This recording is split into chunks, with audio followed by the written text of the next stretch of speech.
I realized my relationship was over before we actually broke up. We had been together for almost 2 years. No cheating, no screaming matches. At least, that's what I believed. One night, while we were lying in bed, she suddenly asked me something.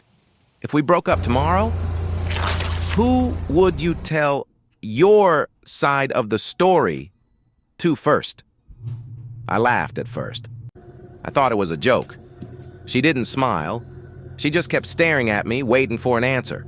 I said I hadn't thought about it. That's when she sighed and said, "That explains a lot." She told me she had already thought about how it would look, about what people would say. She said, if we ever broke up, she would tell everyone that I was emotionally unavailable, that I never listened, that I made her feel alone. I asked her why she was planning a breakup instead of trying to fix things.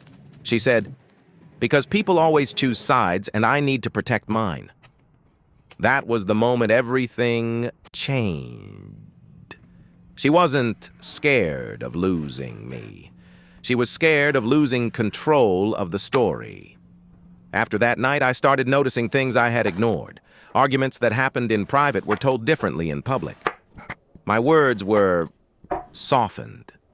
Hers were sharpened. I felt like I was slowly being replaced, not by another person, but by a version of me she had already created. One evening, I asked her directly, "Are you still with me, or are you just preparing to leave?" She stayed silent. That silence told me everything. I ended it that night. Not because I hated her, but because you can't build a future with someone who is already rehearsing the breakup. She tells people it ended suddenly. The truth is simpler. I just refused to be the villain in a story I never agreed to play a role in.